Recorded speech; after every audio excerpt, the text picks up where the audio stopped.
আসসালামু আলাইকুম সবাইকে। আমি জানাতু তাবাসসুম টেকনিক এডুকেশনের পক্ষ থেকে সকল নবম এবং দশম শ্রেণীর শিক্ষার্থীদের জানাচ্ছি আন্তরিক শুভেচ্ছা। বাংলাদেশের সর্বপ্রথম পূর্ণাঙ্গ ডিজিটাল বই ইজি বায়োলজি বইতে আমরা আজকে এমসিকিউ সলভ করব। তো তোমরা সকলেই জানো বেসিক প্রশ্ন সহ বোর্ডের প্রশ্নগুলো এমসিকিউ প্রশ্নের সকল সমাধান আমাদের বইতে দেওয়া আছে এবং আমাদের রয়েছে প্রচুর পরিমাণে কিউআর কোড। এই কিউআর কোডগুলি স্ক্যান করলে তোমাদের যে প্রশ্নের সমস্যা রয়েছে সেই প্রশ্নের সমাধান দেওয়ার জন্য আমরা হাজির হয়ে যাব। তো আজকে আমরা অধ্যায় 3-এর টাইপ 4 অর্থাৎ মিওসিস কোষ বিভাজন নিয়ে যত এমসিকিউ রয়েছে আজকের ক্লাসে আমরা সেগুলোই সলভ করব। আশা করি আজকের ক্লাসটা করলে তোমরা এটা সব খুব ভালো করে বুঝতে পারবে। তো চলো আমরা তাহলে শুরু করি। প্রথম প্রশ্ন দেখো কি বলেছে, কোনটিকে হ্রাসমূলক বিভাজন বলা হয়? হ্রাসমূলক মানে এখানে কোনো কিছু কমে যাবে। তো এখানে কি কমে যাচ্ছে? মূলত মিওসিস কোষ বিভাজনে দেখা যায় নিউক্লিয়াস এখানে দুইবার বিভাজিত হয়, ক্রোমোজোম একবার বিভাজিত হয়। তো ক্রোমোজোমের সংখ্যা মাতৃকোষে যে পরিমাণ থাকে তার অর্ধেক সংখ্যা হয়ে যায় এই মিওসিস কোষ বিভাজনে। অর্থাৎ মাতৃকোষে যদি 4টা থাকে ওইটা ভেঙে তোমার দুইটা ক্রোমোজোম নিয়ে একটা নতুন কোষ তৈরি হচ্ছে। অর্থাৎ এখানে ক্রোমোজোম সংখ্যা হ্রাস পাচ্ছে। তাই এটার অ্যান্সার হচ্ছে কি মিওসিস কোষ বিভাজন। তারপরে দেখো 82 নাম্বার, মিওসিস কোষ বিভাজনের দ্বিতীয় বিভাজনটি কোনটির অনুরূপ? অর্থাৎ মিওসিস কোষ বিভাজনের দুইটা ধাপ রয়েছে, একটা হচ্ছে প্রথম ধাপ আর একটা হচ্ছে তারপরটা হচ্ছে দ্বিতীয় ধাপ। তো প্রথম ধাপ এবং দ্বিতীয় ধাপ যেটা, তার মধ্যে দ্বিতীয় ধাপ যেটা আছে সেটা হচ্ছে কিন্তু মাইটোসিসের অনুরূপ। অর্থাৎ মাইটোসিস কোষ বিভাজনের মতো এইখানে কোষ বিভাজনটা ঘটে। তাহলে আমাদের অ্যান্সার কি দাঁড়াচ্ছে? মাইটোসিস নাকি মাইটোসিস 2 নাকি মিওসিস 1 নাকি মিওসিস 2? প্রথমত দেখতে হবে তোমাকে প্রশ্ন কি করেছে। মিওসিস কোষ বিভাজনের দ্বিতীয় বিভাজনটা কোনটার অনুরূপ, মানে কোনটার মতো? অবশ্যই সেটা মাইটোসিসের মতো। তারপরে দেখো প্রশ্ন কি করেছে, একটা কোষ থেকে মিওসিস বিভাজনে কয়টা কোষ সৃষ্টি হয়? আমরা সকলেই জানি মিওসিস কোষ বিভাজনে একটা কোষ থেকে 4টা অপত্য কোষ তৈরি হয়। তাহলে আমাদের অ্যান্সার হচ্ছে কি 4। আর একটা থেকে 2টা কোষ তৈরি হয় কোন কোষ বিভাজনে? মাইটোসিস কোষ বিভাজনে। তারপরে দেখো প্রশ্নটা কি করেছে, মিওসিস কোষ বিভাজনের প্রতিটি অপত্য কোষে কতটি ক্রোমোজোম থাকে? তাহলে মিওসিস কোষ বিভাজনে যে নতুন কোষটা তৈরি হয়েছে সেখানে কয়টা ক্রোমোজোম থাকবে? 21টা থাকবে নাকি 22টা থাকবে নাকি হচ্ছে 23টা থাকবে নাকি হচ্ছে 24টা থাকবে? তো যদি মানুষের ক্ষেত্রে যদি আমরা চিন্তা করি তাহলে এটা কখনো জোড়ায় থাকবে না। মানে মিওসিস কোষ বিভাজনে যে অপত্য কোষ তৈরি হবে সেখানে কখনোই জোড়ায় জোড়ায় ক্রোমোজোম থাকবে না। তাহলে আমরা যদি এটা চিন্তা করি যে আমাদের দেহে মোট ক্রোমোজোম সংখ্যা কত? আমাদের দেহে মোট ক্রোমোজোম সংখ্যা হচ্ছে 23 জোড়া, ঠিক আছে? তো যখন মিওসিস কোষ বিভাজন হবে তখন এই 23 জোড়ার অর্ধেক হয়ে যাবে। অর্থাৎ যে 4টা নতুন কোষ তৈরি হবে মিওসিস কোষ বিভাজনে তাদের প্রত্যেকটার মধ্যে 23টা করে ক্রোমোজোম চলে যাবে। তাহলে আমাদের অ্যান্সার দাঁড়াচ্ছে 3, অর্থাৎ 23টা। তারপরে প্রশ্ন দেখো, হ্রাসমূলক বিভাজনে অর্থাৎ মিওসিস কোষ বিভাজনে মাতৃকোষের 108টি ক্রোমোজোম অপত্য কোষে কয়টা ক্রোমোজোম উৎপন্ন করবে? আচ্ছা, তো মাতৃকোষের ক্রোমোজোম সংখ্যা কত? 108টা। তাহলে একটা মাতৃকোষ থেকে তোমার যে অপত্য কোষ তৈরি হচ্ছে 4টা, প্রত্যেকটা কোষে কয়টা করে ক্রোমোজোম থাকবে? মাতৃকোষের অর্ধেক সংখ্যক ক্রোমোজোম থাকবে। তাহলে অর্ধেক আমরা কিভাবে বের করবো? 108কে 2 দিয়ে ভাগ করবো, ঠিক আছে? তাহলে 2 দ্বারা ভাগ দিলে কত হয়? 2 দ্বারা ভাগ দিলে হয় কিন্তু হচ্ছে 54, অর্থাৎ আমাদের এখানে 54টা ক্রোমোজোম থাকবে অপত্য কোষে। এরপরে প্রশ্ন দেখো কি বলেছে, মিওসিস কোষ বিভাজনে নিউক্লিয়াস কয়বার বিভাজিত হয়? তো তোমাদেরকে একটু আগে পড়িয়েছি মিওসিস কোষ বিভাজনে নিউক্লিয়াস মাত্র 2বার বিভাজিত হয় আর ক্রোমোজোম একবার বিভাজিত হয়। অর্থাৎ ক্রোমোজোমের সংখ্যা যেহেতু অর্ধেক হয়ে যাচ্ছে, এটা কেন হচ্ছে? কারণ একবার বিভাজিত হচ্ছে দেখেই সংখ্যা মানে ক্রোমোজোমের সংখ্যা একবার অর্ধেক হয়ে যাচ্ছে। এটা মাথায় রাখবা, ক্রোমোজোম একবার বিভাজিত হবে, শুধুমাত্র নিউক্লিয়াসে 2বার বিভাজিত হয়। তাহলে আমরা এখানে কি লিখবো? নিউক্লিয়াস 2বার বিভাজিত হয়। তারপরে দেখো কোন পদ্ধতিতে গ্যামেট সৃষ্টি হয়? গ্যামেট তৈরি হওয়া বা জনন কোষ তৈরি হওয়া কোন পদ্ধতিতে তৈরি হয়? ফ্র্যাগমেন্টেশন, অ্যামাইটোসিস, মাইটোসিস নাকি মিওসিস? অবশ্যই মিওসিস পদ্ধতিতে। অর্থাৎ মিওসিস কোষ বিভাজনে তোমার জনন কোষ তৈরি হয়, মাতৃকোষ থেকে তোমার পুং গ্যামেট অথবা স্ত্রী গ্যামেট তৈরি হবে। এরপরে প্রশ্ন দেখো কি বলেছে, মিওসিস বিভাজনে সৃষ্ট গ্যামেট কিরূপ? সৃষ্ট গ্যামেট মানে হচ্ছে সৃষ্ট যে জনন কোষ সেটা কিরূপ হবে? কিরূপ বলতে সেটা কি হ্যাপ্লয়েড হবে নাকি ডিপ্লয়েড হবে? ডিপ্লয়েড বলতে হচ্ছে 2 সেট ক্রোমোজোম বোঝায়, ঠিক আছে? আর হ্যাপ্লয়েড বলতে বোঝায় 1 সেট ক্রোমোজোম। তো মাতৃকোষের যে ক্রোমোজোম সংখ্যা সেটা ডিপ্লয়েড থাকে, অর্থাৎ মাতৃকোষের ক্রোমোজোম সংখ্যা জোড়ায় জোড়ায় থাকবে। যেমন 23 জোড়া। এটা যদি আমাদের মানুষের ক্ষেত্রে চিন্তা করি তাহলে মানুষদের ক্রোমোজোম সংখ্যা কিন্তু প্রত্যেকটা কোষে 23 জোড়া করে, তাহলে সেই ক্ষেত্রে এটা ডিপ্লয়েড। তো যখন এইটার মাতৃজনন কোষ থেকে যখন অপত্য জনন কোষ তৈরি হবে তখন কিন্তু সেটা অর্ধেক হয়ে যাবে, তার মানে 23 জোড়ার অর্ধেক কি হচ্ছে, 23টা হচ্ছে, তখন কিন্তু সেটাকে আমরা বলবো হ্যাপ্লয়েড বা হচ্ছে এক সেট ক্রোমোজোম। তাহলে মিওসিস কোষ বিভাজনে যে গ্যামেটটা তৈরি হচ্ছে, গ্যামেটের বাংলা হচ্ছে কি যে জনন কোষটা তৈরি হচ্ছে, অপত্য জনন কোষ, সেটা কেমন হবে, সেটা হচ্ছে কি হ্যাপ্লয়েড হবে, ঠিক আছে, মানে এক সেট ক্রোমোজোম থাকবে। এরপরে দেখো কি বলেছে, মিওসিস বিভাজন কয়টা ধাপে সংঘটিত হয়, মানে কয়টা পর্যায় রয়েছে, 2, 3, 4, কোনো ধাপ নেই। মিওসিস কোষ বিভাজনের পর্যায় রয়েছে হচ্ছে 2টা ধাপ, মানে মিওসিস 1 আর একটা হচ্ছে মিওসিস 2। তার অ্যান্সার আমাদের 2 হবে। তারপরে প্রশ্ন দেখো, নিচের কোনটা জনন কোষে ঘটে, মাইটোসিস কোষ বিভাজন, মিওসিস কোষ বিভাজন, তারপরে হচ্ছে নিউক্লিয়াস বিভাজন, সাইটোপ্লাজমের বিভাজন। আচ্ছা, প্রথমত হচ্ছে মাইটোসিস কোষ বিভাজন যেটা, সেটা কিন্তু তোমার দেহ কোষে ঘটে, আর মিওসিস কোষ বিভাজন যেটা, সেটা কিন্তু জনন কোষে ঘটে। এখন এই জনন কোষ কোথায় থাকতে পারে, এটা হচ্ছে উদ্ভিদের ক্ষেত্রে হচ্ছে তোমার দেখা যায় পরাগধানীতে রয়েছে সেই জনন কোষ, মানুষদের ক্ষেত্রে দেখা যেতে পারে হচ্ছে গিয়ে শুক্রাশয় বা ডিম্বাশয়ে সাধারণত এইখানে জনন কোষটা তৈরি হয়। তাহলে আমাদের অ্যান্সার হচ্ছে মিওসিস কোষ বিভাজন। তারপরে প্রশ্ন দেখো, নিচের কোনটাতে মিওসিস ঘটে, তার মানে আমাদের এমন একটা অংশ বের করতে হবে যেখানে তোমার মাতৃজনন কোষ থেকে অপত্য জনন কোষ তৈরি হতে পারবে। এখানে আমরা অপশনগুলো দেখি, ভ্রূণ মুকুল, তারপরে হচ্ছে বর্ধনশীল পাতা, মূলের অগ্রভাগ, তারপরে উদ্ভিদের পরাগধানী। তাহলে আমরা এখানে যে অপশনগুলো দেখতে পাচ্ছি, ভ্রূণ মুকুল বলো, মূলের অগ্রভাগ বলো বা বর্ধনশীল পাতা বলো, এগুলোতে তোমার মাইটোসিস কোষ বিভাজন হবে। কেন? কারণ বর্ধনশীল পাতা মানে যে পাতাটা ধীরে ধীরে বড় হচ্ছে, তাহলে সেখানে তোমার দ্রুত কোষ বিভাজন ঘটবে। এখানে মাইটোসিস কোষ বিভাজন প্রক্রিয়ায় তোমার 1টা থেকে 2টা কোষ তৈরি হবে, 2টা থেকে 4টা কোষ তৈরি হবে, এভাবে ক্রমান্বয়ে এই কোষ বিভাজনগুলো চলতে থাকবে। ভ্রূণ মুকুল বা ভ্রূণের অগ্রভাগ, এগুলোতে তোমার মাইটোসিস কোষ বিভাজন ঘটবে, কারণ মাইটোসিস ঘটে দেহ কোষে।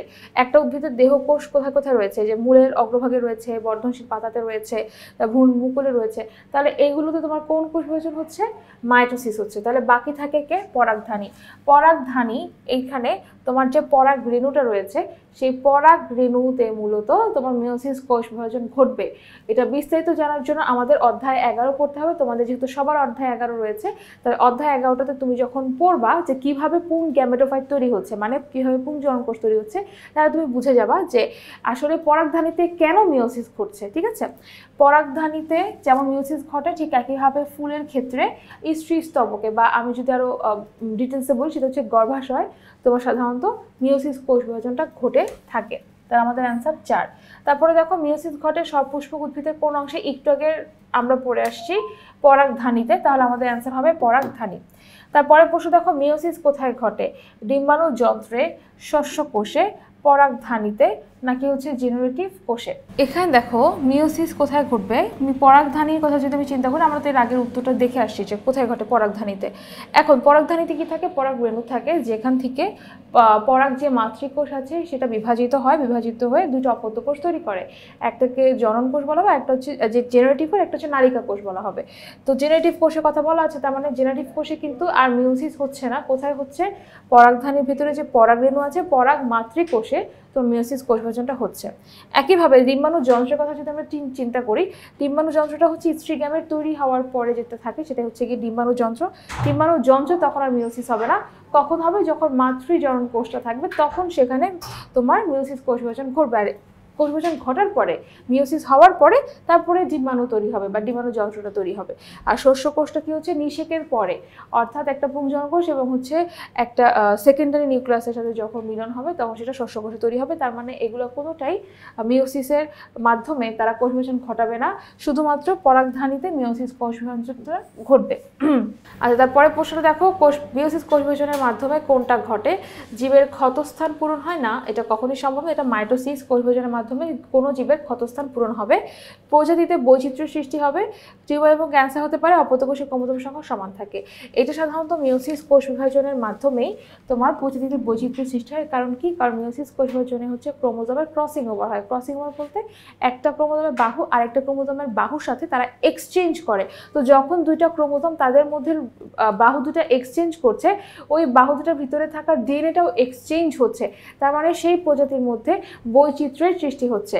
এই কারণে প্রজাতিতে বৈচিত্র্যের সৃষ্টি হয় মিওসিস কোষ বিভাজনের মাধ্যমে।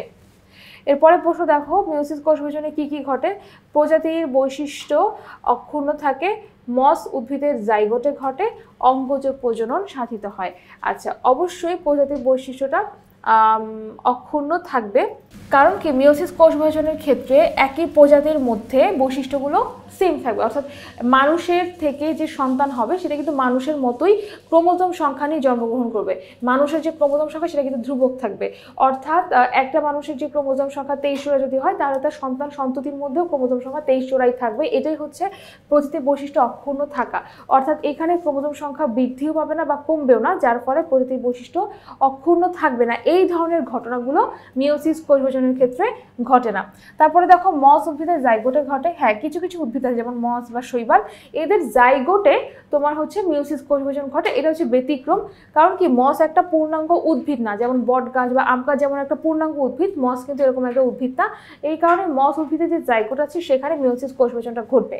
এরপরে দেখো অঙ্গজ প্রজনন সাধিত হয়। অঙ্গজ প্রজনন কখনোই মিওসিস কোষ বিভাজনের মাধ্যমে ঘটবে না, এটা মাইটোসিসের মাধ্যমে বা অন্য কোনো পদ্ধতিতে ঘটবে, কিন্তু মিওসিসের মাধ্যমে সাধারণত জনন কোষে তোমার বিভাজনটা চলবে। তার আমার অ্যান্সার হচ্ছে 1 এবং 2। এরপরে প্রশ্নটা আমরা একটু খেয়াল করি, এখানে একটা চিত্র দেওয়া আছে 2n মানে হচ্ছে 2n বলতে একটা কোষের কথা বলছে, কোষের মধ্যে ডিপ্লয়েড সংখ্যক ক্রোমোজোম রয়েছে। ডিপ্লয়েড মানে 2 সেট ক্রোমোজোম রয়েছে। এইটা এক এ বিভাজনের মাধ্যমে, এ মানে হচ্ছে একটা মিওসিস কোষ বিভাজন, যার মাধ্যমে এইখানে যে পরিমাণ ক্রোমোজোম ছিল তার থেকে অর্ধেক পরিমাণ ক্রোমোজোম আমার এই পাশে চলে আসছে, কারণ আমরা দেখেই বুঝতে পারছি এটা 2 সেট ক্রোমোজোম, সেখান থেকে 1 সেট ক্রোমোজোম হয়েছে, অর্থাৎ অর্ধেক হয়ে গেছে এই ক্রোমোজোম সংখ্যা। তাহলে কোন কোষ বিভাজনে অর্ধেক হয়ে যায়? অবশ্যই মিওসিস কোষ বিভাজনে ক্রোমোজোম সংখ্যা অর্ধেক হয়ে যায়। তাহলে আমাদের এখন প্রশ্নটা কি? আমরা ছবিটা বুঝে গেছি। এখন প্রশ্নটা হচ্ছে এ প্রক্রিয়ায় মানে মিওসিস কোষ বিভাজন প্রক্রিয়ায় কয়টি অপত্য কোষ তৈরি হয়? অবশ্যই এখানে আমরা বুঝতে পারছি মিওসিস কোষ বিভাজন, তাহলে মিওসিস কোষ বিভাজনে কয়টা অপত্য কোষ তৈরি হয়? একদম চোখ বন্ধ করে আমরা উত্তর করব, 4টা অপত্য কোষ তৈরি হয়। তাহলে আমার অ্যান্সার হচ্ছে কি 4। এরপরে প্রশ্নটা খেয়াল করো, এ প্রক্রিয়া মানে হচ্ছে মিওসিস কোষ বিভাজন প্রক্রিয়ায় নিউক্লিয়াস একবার বিভাজিত হয়, জননকোষ উৎপন্ন হয়, ডিপ্লয়েড মাতৃকোষে সংঘটিত হয়। আচ্ছা, প্রথমত মিওসিস কোষ বিভাজন প্রক্রিয়া আমরা সকলে জানি নিউক্লিয়াস 2বার বিভাজিত হয় আর ক্রোমোজোম 1বার বিভাজিত হয়, তার মানে অবশ্যই প্রথম অপশনটা আমাদের জন্য কাটা। তাহলে বাকি থাকে কোনটা? 2 এবং 3। মিওসিস কোষ বিভাজনে জননকোষ তৈরি হবে। জননকোষ মানে গ্যামেট তৈরি হবে, বা হচ্ছে গিয়ে তোমার যে গ্যামেট ছাড়াও যে পুংজননকোষ বা স্ত্রীজননকোষ এগুলো তৈরি হবে। আর আরেকটা অপশন হচ্ছে ডিপ্লয়েড মাতৃকোষে, যে মাতৃকোষে থাকবে সেটা ডিপ্লয়েড অবস্থা আছে। ডিপ্লয়েড মানে হচ্ছে 2n, অর্থাৎ 2 সেট ক্রোমোজোম থাকবে, এরকম মাতৃকোষে মিওসিস কোষ বিভাজন ঘটবে। কারণ ডিপ্লয়েড থাকা মানে যখন মিওসিস কোষ বিভাজন হবে তখন কোষগুলো তোমার 1 সেট ক্রোমোজোম সম্পন্ন হবে, তাহলে 1 সেট ক্রোমোজোম বিশিষ্ট জনন কোষ তখন তৈরি হবে। তাই আমাদের অ্যান্সার দাঁড়াচ্ছে 2 এবং 3। এরপরের প্রশ্নটা খেয়াল করে কি বলেছে, নিচে উদ্দীপকটি লক্ষ্য করো এবং তার পরের দুটো প্রশ্নের উত্তর দাও। এ এবং বি চিহ্নিত স্থানগুলোতে ক্রোমোজোম সংখ্যা কত হবে? আচ্ছা, এখানে আমাদের হয়তো একটু মানে কনফিউশন তৈরি হতে পারে, যেটা আসলে কোন বিভাজনকে নির্দেশ করছে। আচ্ছা, প্রথমত এখানে বলেই দিয়েছে এখানে কোন কোষ বিভাজন, এখানে হচ্ছে মিওসিস 2। আচ্ছা, এখন আমরা যদি একটু চিন্তা করি, এখানে যে মাতৃকোষটা আছে এটা কিন্তু মাতৃকোষ, এটাতে কয়টা ক্রোমোজোম আছে? 24টা ক্রোমোজোম আছে। তাহলে এখানে এতে কয়টা থাকবে, বিতে কয়টা থাকবে? আচ্ছা, প্রথমত যেহেতু এখানে মিওসিস 2 বলেছে, তাহলে এখানে প্রথম যে ক্রোমোজোম সংখ্যা সেটা কি হবে? এই 24 এই জনন কোষে যেটা থাকবে এটা হচ্ছে মিওসিস কোষ বিভাজনের প্রথম যে ধাপ মিওসিস 1, সে মিওসিস 1-এ গিয়ে সেটা কি হচ্ছে ক্রোমোজোম সংখ্যা যেমন ছিল ঠিক তেমনই থাকবে, অর্থাৎ এখানে 24টাই থাকবে। ঠিক আছে, তাহলে 24টা যে ছিল প্রথমে 24টাই থাকবে। এরপরে এর দ্বিতীয় ধাপ মানে মিওসিস 2 ধাপে কি হবে? তখন এই ক্রোমোজোম সংখ্যাটা অর্ধেক হয়ে যাবে, অর্থাৎ এখানে 24টা অর্ধেক হয়ে কত হবে? 24কে যদি আমি 2 দিয়ে ভাগ করি তাহলে হবে হচ্ছে কি 12। তাহলে প্রত্যেকটা অপত্য কোষে কয়টা করে হবে? 12টা করে হবে। কেন? কারণ এটাকে আমরা ধরছি হচ্ছে মাতৃজনন কোষ, এটাকে আমরা ধরছি মাতৃজনন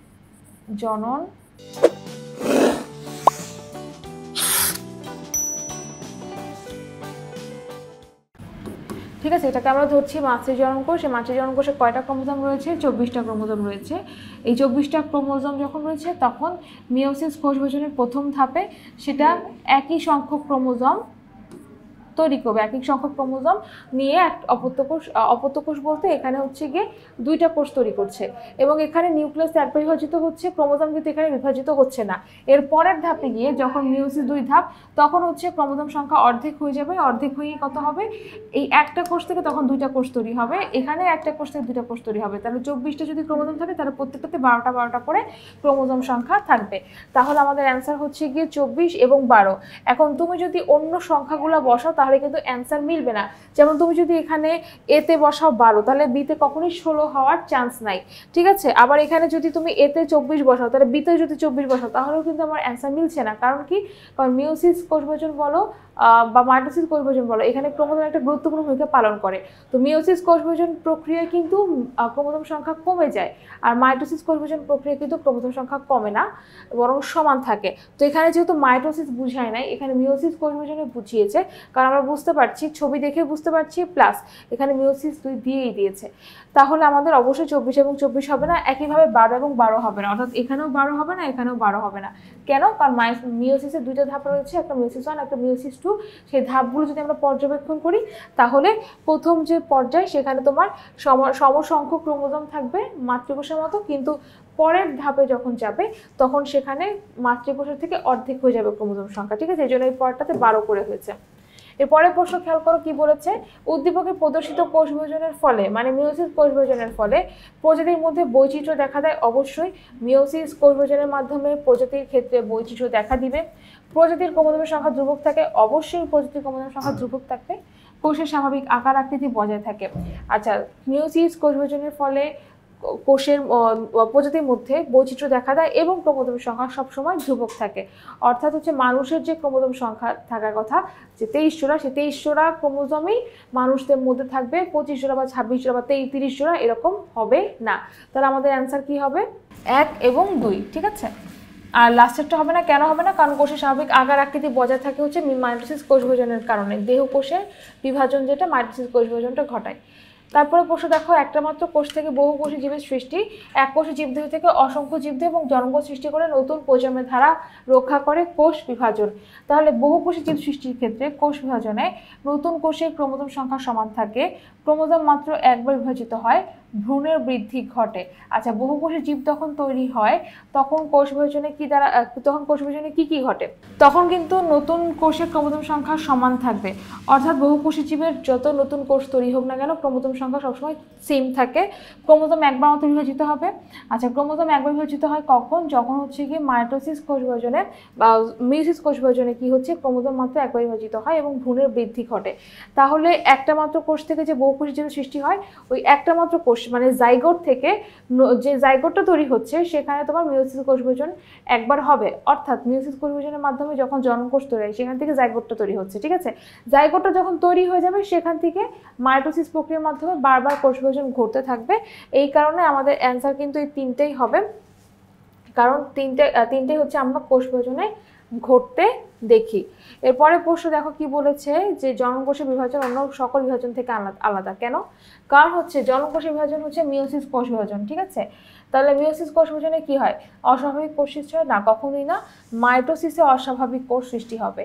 কোষের দেহে স্বাভাবিক বৃদ্ধি ঘটে মাইটোসিস কোষ বিভাজনের জন্য। প্রজাতির ক্রোমোজোম সংখ্যা ধ্রুবক থাকে, হ্যাঁ প্রজাতির ক্রোমোজোম সংখ্যা ধ্রুবক থাকে, এটা চেঞ্জ হয় না। তাহলে আমাদের অ্যান্সার হচ্ছে 3। আর দুটো অপত্য কোষ সৃষ্টি হয় না, মিওসিসে সবসময় তোমার অপত্য কোষ তৈরি হবে 4টা। এরপরে প্রশ্ন দেখো কি বলেছে, পুং এবং স্ত্রী গ্যামেট দুটি মিলিত হয়ে জাইগোট তৈরি করে। তাহলে পুং এবং স্ত্রী গ্যামেট বলতে এখানে জনন কোষকে বোঝানো হচ্ছে। তাহলে কোনটাকে বোঝানো হচ্ছে? আমি একটাকে বললাম, জনন কোষকে বোঝানো হচ্ছে। কেন জনন কোষকে বোঝানো হচ্ছে? কারণ পুং জনন কোষ এবং স্ত্রী জনন কোষ এই দুটা গ্যামেট, এটা মিলিত হয়ে কি তৈরি করে? জাইগোট তৈরি করে। এই কারণে আমাদের অ্যান্সার হচ্ছে গিয়ে জনন কোষ। এখানে ডিপ্লয়েডও হবে না, জনন মাতৃকোষ হবে না, আদিকোষও হবে না। এরপরে প্রশ্ন দেখো, যদি জাইগোটের ক্রোমোজোম সংখ্যা 16 হয়, 16 বলতে এখানে 2n বোঝাচ্ছে, 2n মানে ডিপ্লয়েড বোঝাচ্ছে, তবে যে কোষ থেকে এক্স কোষগুলো তৈরি হয়েছে তাদের ক্রোমোজোম সংখ্যা কত? তার মানে যে কোষ থেকে তোমার এই কোষগুলো তৈরি হয়েছে তাদের ক্রোমোজোম সংখ্যা কত হবে? তাহলে একটা জিনিস মাথায় রাখবা যে তোমাকে এখানে কি বলেছে, কার ক্রোমোজোম সংখ্যা 16? জাইগোটের ক্রোমোজোম সংখ্যা 16। তাহলে জাইগোট তৈরি হয়েছে, তাহলে জাইগোট যে কোষ থেকে তৈরি হয়েছে, যে কোষগুলো থেকে তৈরি হয়েছে তাদের ক্রোমোজোম সংখ্যা কত হবে। তাহলে যে কোষ থেকে তৈরি, তাহলে আমরা একটু চিন্তা করি যে পুংজনন কোষ, স্ত্রীজনন কোষ, এটা এই দুইটা যদি চিন্তা করি তাহলে দেখা যাবে যে পুংজনন কোষ প্লাস স্ত্রীজনন কোষ দুটো মিলিত হয়ে জাইগোট তৈরি করছে। তাহলে জাইগোটের সংখ্যা হচ্ছে গিয়ে, জাইগোটের ক্রোমোজোম সংখ্যা কত, 16।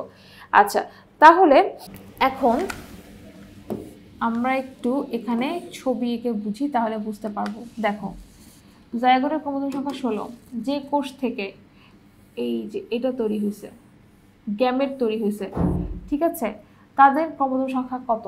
যদি এটা 16 হয় তাহলে আমরা এটা লিখি পুং প্লাস স্ত্রী জনন কোষ 16টা বা 2n, তাই তো। তাহলে অবশ্যই এখানে 8টা করে ক্রোমোজোম ছিল এবং এখানেও 8টা করে ক্রোমোজোম ছিল, এই জন্যই কিন্তু তোমার 16টা ক্রোমোজোম তৈরি হয়েছে। জাইগোটের 16টা ক্রোমোজোম কীভাবে আসছে, পুং জনন কোষ 8টা ছিল, স্ত্রী জনন কোষ 8টা ছিল, সমান সমান ছিল, যেটা যোগ করলে কত হয়, 16। তাহলে জাইগোটের ক্রোমোজোম সংখ্যা 16। আচ্ছা, এখন যে কোষ থেকে, যে কোষ বলতে মাতৃকোষ যেটা, সেটা কথা বলছে, এক্স কোষগুলো তৈরি হয়েছে, এক্স কোষগুলো বলতে যে জনন কোষগুলো তৈরি হয়েছে। তাহলে এখানে এক্স কোষ কোনটা, যে এইটা পুং জনন কোষ, সেটা এক্স কোষ কোনটা, স্ত্রী জনন কোষ। তাহলে যে কোষগুলো তৈরি হয়েছে, যে কোষ থেকে তৈরি হয়, তাহলে এই দুটো তো অবশ্যই কোনো না কোনো কোষ থেকে তৈরি হয়েছে। তো কোন কোষ থেকে তৈরি হয়েছে বলো তো, পুংজনন কোষ হচ্ছে পুংজনন মাতৃকোষ থেকে তৈরি হয়েছে। তাহলে আমি যদি ভাবে লিখি পুংজনন মাতৃকোষ বা পুং জনন, যেটা যে কোষটা যে মাতৃকোষ থেকে তৈরি হচ্ছে, সেই মাতৃকোষে অবশ্যই 8টা ক্রোমোজোমের ডাবল ছিল সেখানে। কেন 8টা ক্রোমোজোমের ডাবল? প্রথমত হচ্ছে মাতৃকোষে তোমার থাকবে হচ্ছে 2n সংখ্যক ক্রোমোজোম। কয় সংখ্যক ক্রোমোজোম? 2n সংখ্যক ক্রোমোজোম। আমি যদি ছবি এঁকে বুঝে, তাহলে তোমাদের এই জিনিসটা আরও বেশি ক্লিয়ার হবে। দেখো, আর তোমাদের এটা ছবি এঁকে বুঝিয়ে দিচ্ছি। দেখো, এখানে স্ত্রীজনন মাতৃকোষ এখানে লিখেছি, আর পুংজনন মাতৃকোষ বা পরাগ মাতৃকোষ সেম জিনিস, এটা আমি এই পাশে লিখেছি। মনে করো এখানে এটা অবশ্যই ডিপ্লয়েড হবে। কেন ডিপ্লয়েড হবে? আমরা জানি মাতৃকোষ সবসময় ডিপ্লয়েড হয়, ঠিক আছে, শুধুমাত্র জনন কোষ হয় হ্যাপ্লয়েড। তাহলে এখানে আমি ধরলাম হচ্ছে 16টা ক্রোমোজোম রয়েছে, এর মধ্যেও 16টা ক্রোমোজোম রয়েছে, ঠিক আছে। তাহলে 16টা ক্রোমোজোম মানে 2 সেট ক্রোমোজোম রয়েছে। এখন এই পরাগ মাতৃকোষ থেকে মিওসিস কোষ বিভাজনের মাধ্যমে, কোন কোষ বিভাজনের মাধ্যমে? মিওসিস কোষ বিভাজনের মাধ্যমে এই সংখ্যাটা অর্ধেক হয়ে যাবে, কারণ আমরা জানি ক্রোমোজোম মাত্র একবার বিভাজিত হয়। তাহলে এখানে ক্রোমোজোম সংখ্যা অর্ধেক হয়ে যাবে। তাহলে 16 অর্ধেক হবে 8। তো আমরা আগে ফার্স্টে লিখে নিই যে এখানে হচ্ছে গিয়ে পরাগ মাতৃকোষ, সেখান থেকে আসবে হচ্ছে গিয়ে তোমার পুং জনন কোষ, ঠিক আছে। 16 অর্ধেক আমি লিখবো 8, কারণ আমরা জানি ক্রোমোজোম একবার মাত্র বিভাজিত হয়। ঠিক একইভাবে স্ত্রীজনন মাতৃকোষে মিওসিস কোষ বিভাজনের মাধ্যমে, একইভাবে মিওসিস কোষ বিভাজনের মাধ্যমে তোমার যে স্ত্রী জনন কোষ তৈরি হচ্ছে, মাতৃকোষ না কিন্তু স্ত্রী জনন কোষ তৈরি হচ্ছে, সেই স্ত্রী জনন কোষে ক্রোমোজোম সংখ্যা কত হবে? অবশ্যই 16 এর অর্ধেক হবে, মানে 8 হবে, এবং এটা তখন 2n। এটা তখন আমরা 2n বলবো না, আমরা তখন এটাকে বলবো n, ঠিক আছে। তাহলে আমরা এটাকে কি বলবো? আমরা এটাকে বলবো n। n মানে হ্যাপ্লয়েড বা এক সেট ক্রোমোজোম বিশিষ্ট কোষ, ঠিক আছে।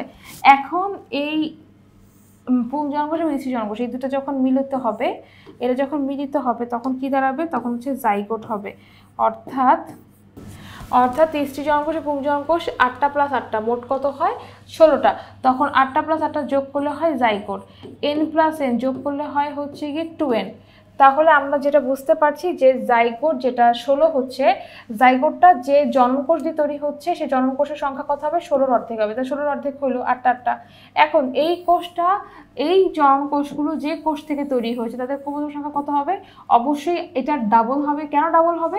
কারণ আমরা জানি যে জনন কোষে যে পরিমাণ ক্রোমোজোম থাকে তার ডাবল সংখ্যা থাকে হচ্ছে মাতৃকোষে, মানে মায়ের কাছে সবচেয়ে ডাবল থাকবে, আর মায়ের কাছে যে সংখ্যা থাকবে তার অর্ধেক হয়ে যাবে অপত্য বা বাচ্চা কোষে, ঠিক আছে।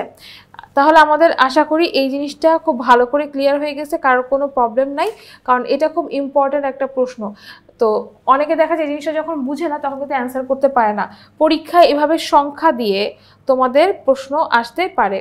তাহলে আমাদের অ্যান্সার কি দাঁড়াচ্ছে যে যদি জাইগোটের ক্রোমোজোম সংখ্যা 16 হয় মানে ডিপ্লয়েড থাকে, তবে যে কোষ থেকে এই এক্স কোষগুলো তৈরি হয়েছে, মানে তবে যে কোষগুলো থেকে এই জনন কোষগুলো তৈরি হয়েছে তাদের ক্রোমোজোম সংখ্যা দাঁড়াবে হচ্ছে গিয়ে 16। তাহলে এটার বদলে যদি তোমার এখানে 30 থাকো তাহলে তোমার অ্যান্সার হতো 30। যদি তোমার এখানে 24 থাকতো অ্যান্সার কিন্তু 24 হতো। তো সুতরাং আমরা যখন করব একটু বুঝে অ্যান্সার করবো, দরকার হলে আমরা এইভাবে আমি যেভাবে তোমাদের লিখে বুঝিয়ে দিলাম সেভাবে লিখে অ্যান্সারটা করবে। পরের একটা প্রশ্ন দেখো, এখানে দেখো দুটো প্রশ্ন আছে, একটা হচ্ছে গিয়ে মাইটোসিস কোষ বিভাজনের ছবি আর একটা হচ্ছে গিয়ে মিওসিস কোষ বিভাজনের ছবি। ঠিক আছে, চিত্রপি চিত্রকিউ। চিত্রপিতে আমরা দেখতে পাচ্ছি এখানে মাতৃকোষে যে পরিমাণ ক্রোমোজোম রয়েছে অপত্যকোষে ঠিক একই পরিমাণ ক্রোমোজোম রয়েছে, কিন্তু এখানে মাতৃকোষে যে পরিমাণ ক্রোমোজোম রয়েছে অপত্যকোষে কিন্তু সেই পরিমাণ ক্রোমোজোমটা নেই, অর্থাৎ এটা অর্ধেক হয়ে গেছে এবং 4টা অপত্যকোষ তৈরি হয়েছে। তার মানে এটা মিওসিস কোষ বিভাজন প্রক্রিয়া। পি চিত্রের কোষ বিভাজনে মানে মাইটোসিস কোষ বিভাজনে মাতৃকোষ এবং নতুন কোষ সমগুণ সম্পন্ন হয়, অবশ্যই মাইটোসিসে সেম গুণ সম্পন্ন হবে। নতুন কোষের ক্রোমোজোম সংখ্যা অর্ধেক, কখনোই ক্রোমোজোম সংখ্যা অর্ধেক হবে না, শুধুমাত্র মিওসিসে ক্রোমোজোম সংখ্যা অর্ধেক হয়ে যায়। ক্রোমোজোম মাত্র একবার বিভাজিত হয়, হ্যাঁ এখানে ক্রোমোজোম একবার বিভাজিত হবে, এখানে নিউক্লিয়াস এবং ক্রোমোজোম দুটোই একবার করে বিভাজিত হবে। তাহলে আমার অ্যান্সার হচ্ছে 1 এবং 3। তারপরে প্রশ্ন দেখো, কিউ এর ক্ষেত্রে মানে হচ্ছে মিওসিস কোষ বিভাজনের ক্ষেত্রে অপত্য কোষের ক্রোমোজোম হ্যাপ্লয়েড। অপত্য কোষ মানে হচ্ছে নতুন যে জনন কোষ তৈরি হয়েছে তাদের কোষের সংখ্যা কেমন, হ্যাপ্লয়েড। হ্যাপ্লয়েড মানে এক সেট ক্রোমোজোম, অবশ্যই এটা একটা রাসমূল বিভাজন। ঠিক আছে, দেহকোষে ঘটে না, এটা কখনোই দেহকোষে ঘটে না, এটা জনন কোষে ঘটে। তাহলে আমার অ্যান্সার কিন্তু 1 এবং 2। তাহলে আজকের ক্লাসে আমরা মিওসিস কোষ বিভাজন সম্পর্কিত যতগুলো এমসিকিউ রয়েছে সেই সকল এমসিকিউ সহজ সমাধানগুলো করলাম। আশা করি তোমরা এই ক্লাসটা করে অনেক বেশি উপকৃত হয়েছো। যারা এখন বইটি সংগ্রহ করে খুব দ্রুত সংগ্রহ করে ফেলবে, কারণ তোমরা সকলেই জানো আমাদের ইজি বায়োলজি বইতে 500টা এমসিকিউ রয়েছে, যার মধ্যে 300টা রয়েছে 3 স্টার কোশ্চেন আর 200টা রয়েছে 2 স্টার কোশ্চেন। এই 500টা এমসিকিউ তুমি যদি সলভ করে যাও কোনো পরীক্ষায় তুমি আটকাবে না। তো যারা যারা এখনও সংগ্রহ করে খুব দ্রুত সংগ্রহ করে ফেলো। তার আজকের ক্লাসে আমি এখানে শেষ করছি। কোনো প্রশ্নের সমস্যা হবে তোমার সাথে সাথে কিউআর কোড স্ক্যান করবে এবং আমরা হাজির হয়ে যাব। তো আশা করি আজকের ক্লাস তোমাদের ভালো লেগেছে। সবাই ভালো থাকো, সুস্থ থাকো। আল্লাহ হাফেজ সবাইকে।